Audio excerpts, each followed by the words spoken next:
आता बघा पारंपरिक विषय जे आपण आपल्या शाळे जीवनामध्ये उच्च माध्यमिक शाळे जीवनामध्ये आपण जे काही अभ्यासतो तर त्यांच्यामध्ये थोडासा बदल वगैरे होणार आहे आणि याचं सिलेबस स्ट्रक्चर त्याच्यानंतर त्याचे क्रेडिट सिस्टीम्स त्याचं जे डिस्ट्रीब्युशन व्हर्टिकल्समध्ये आहे तर त्या सर्व गोष्टी ज्या आहेत की त्या त्यांच्यात नवीन आलेल्या आहेत. तर बघा आता CBSE बोर्ड इयत्ता 6वीसाठी NEPचा पहिला नाही 6वीसाठी न्यू एज्युकेशन पॉलिसीचं सिलेबस आता आलेलं आहे. म्हणजे आता ते जे काही CBSE बोर्डवाले स्कूल असतील तर त्यांच्यामध्ये ते इम्प्लिमेंटेशन त्याचं ह्या वर्षापासून झालेलं आहे. तर आता FY ते TY जो UG म्हणतो आपण ज्याला अंडर ग्रॅज्युएट कोर्स म्हणतो डिग्रीसाठीचा त्याच्यामध्ये 2024-25 पासून FY साठी त्याचं इम्प्लिमेंटेशन केलेलं आहे.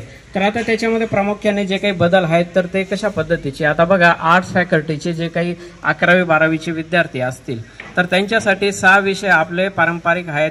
मराठी, इंग्लिश, भूगोल, इतिहास, अर्थशास्त्र, राज्यशास्त्र. बरोबर आहे. आता जेव्हा FYला आपण ॲडमिशन घेणार आहात तर त्यावेळेला आपल्याला लँग्वेजपैकी कोणती एकच लँग्वेज आपल्याला चूज करावी लागणार आहे म्हणजे निवडावी लागणार आहे. एक तर मराठी, हिंदी किंवा इंग्लिश ते कंपल्सरी आहे. त्याच्यानंतर सोशल सायन्सचे राहतात 4 सब्जेक्ट तर त्या 4 सब्जेक्टमधून आपल्याला कोणतेही 2 निवडायचे म्हणजे ते मेजर म्हणून ते 3 सब्जेक्ट आपल्याला समोर येणार आहे. आता ते जे काही मेजर सब्जेक्ट आहे तर ते 4 क्रेडिटचे कोर्स असणार आहेत. 4 क्रेडिटमध्ये पण त्यांची प्रॅक्टिकलमध्ये विभागणी केलेली आहे. म्हणजे बघा की मराठीचा सब्जेक्ट असेल तर तो मराठी ज्याचा विषय असेल तर त्याच्यासाठी प्रॅक्टिकल आणि थिअरी असे 2 पद्धतीच्या विभागणी असतील. प्रत्येकी 50-50 मार्कांचे पेपर वगैरे होत असतील आणि त्यांच्यामध्ये पण एक्सटर्नल आणि इंटरनल इव्हॅल्युएशन असणार आहे. तर इंटरनल इव्हॅल्युएशन जे असणार आहे तर ते काय की 15 मार्कांसाठी आणि एक्सटर्नल इव्हॅल्युएशन जे काही सावित्रीबाई फुले पुणे युनिव्हर्सिटीची जे काही एक्झाम कंडक्ट करतं एक्सटर्नल तर त्यासाठी 35 मार्कांची एक्झाम वगैरे होणार आहेत. आणि ह्या दोघांचं एकत्रित काउंटिंग जे आहे तर ते केलं जातं. मग 50 पैकी तुम्हाला जे काही गुण मिळतात तर ते त्या ठिकाणी नमूद होतात. आता मग ते जे क्रेडिट भेटतात तुम्हाला तर ते कुठे भेटतात तुमच्या रिझल्टमध्ये येतात. बरोबर आहे. आता तुम्ही तुमच्या शाळेमध्ये अपार ID साठी आधार कार्ड वगैरे तुम्ही शिक्षकांकडे दिलेला असेल आणि तो अपार ID तुमचा जनरेट झालेला असेल. बरोबर आहे.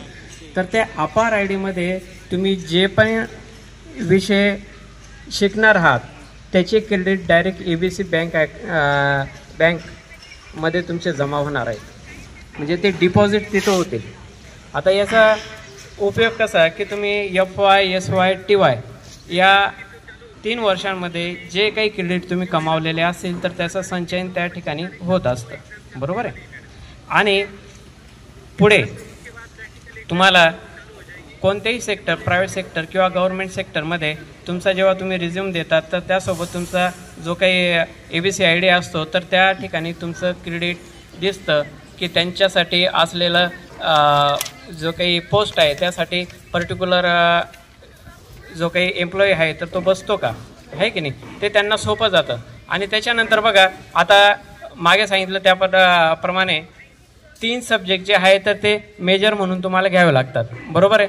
आता 4था जो सब्जेक्ट आहे तर तो AECचा ज्याला ॲबिलिटी एनहान्समेंट कोर्स आपण म्हणतो तर तो कंपल्सरी सर्वांसाठी एक ठेवलेला आहे इंग्लिश फर्स्ट इयरसाठी. जे झाले किती 4 सब्जेक्ट झाले. त्याच्यानंतर 5वा सब्जेक्ट आहे IKS इंडियन नॉलेज सिस्टीम म्हणजे जुनं काही भारतीय ज्ञान असेल तर त्या ज्ञानाचा उपयोग आपल्याला ह्या बदलत्या काळामध्ये कसा करता येईल तर त्या दृष्टिकोनातून ते अभ्यासामध्ये इन्क्लूड केलेलं आहे. म्हणजे त्याच्यामध्ये स्कल्पचर असेल, आर्ट असेल, म्युझिक असेल, डान्स असेल अशा वेगवेगळ्या पद्धतीचं सिलेबस स्ट्रक्चर त्या IKS मध्ये केलेलं आहे. त्याच्यानंतर VEC ज्याला व्होकेशनल कोर्स म्हणतो आपण तर त्या VEC मध्ये तुम्हाला कंपल्सरी एक सब्जेक्ट आहे तो EVS इन्व्हायरमेंट सायन्स. बरोबर. त्याच्यानंतर आता किती पहिले 3 व्हर्टिकल झाले मेजर, पहिले 3 सब्जेक्ट त्यांना ते 3 व्हर्टिकल झाले. 14 व्हर्टिकल कोणता?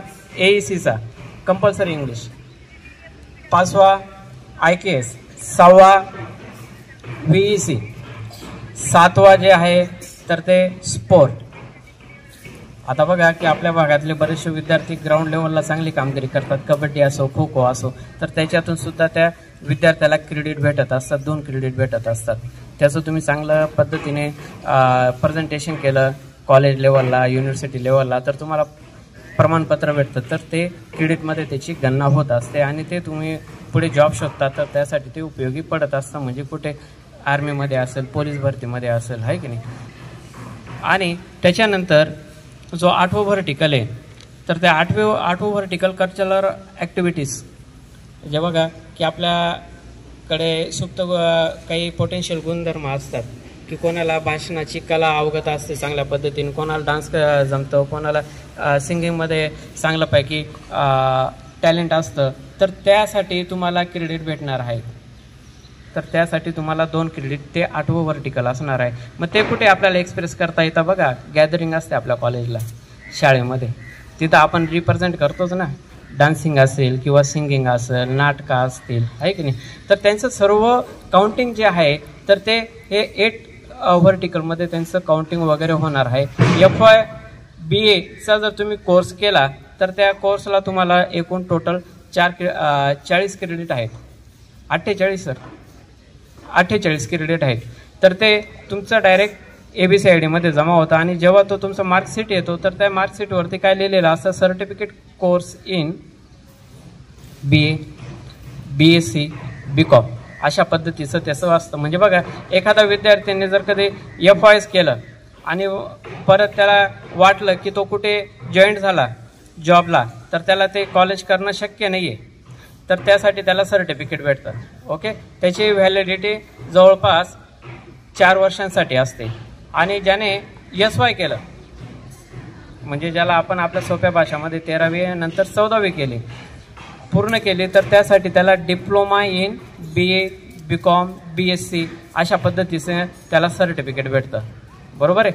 तर त्या सर्टिफिकेटवर बी त्याला पुढे अपकमिंग आयुष्यामध्ये त्याची बेनिफिट वगैरे भेटत असतात. त्याच्यानंतर 3 वर्षांचा कोर्स केला. आता बघा SY म्हणजे दुसऱ्या वर्षापासून तुम्हाला डायरेक्ट स्पेशलायझेशन आहे. पहिल्या वर्षाला जे तुम्हाला मेजर 3 सब्जेक्ट होते त्याच्यापैकी तुम्हाला कोणता तरी एकच चूज करावा लागणार आहे आणि त्या एकच सब्जेक्टचे जवळपास तुम्हाला 4 ते 5 सब सब्जेक्ट वगैरेमध्ये त्याचं कन्व्हर्जन होणार आहे. बरोबर आहे. आता बघा ज्याने मराठी स्पेशल घेतला तर त्याला एक कवितेचा विषय वेगळा असेल, एक नाटकाचा विषय वेगळा असेल, एक कादंबरीचा वेगळा असेल, एक शॉर्ट स्टोरी ज्याला आपण म्हणतो लघुकथांचा वेगळा असेल.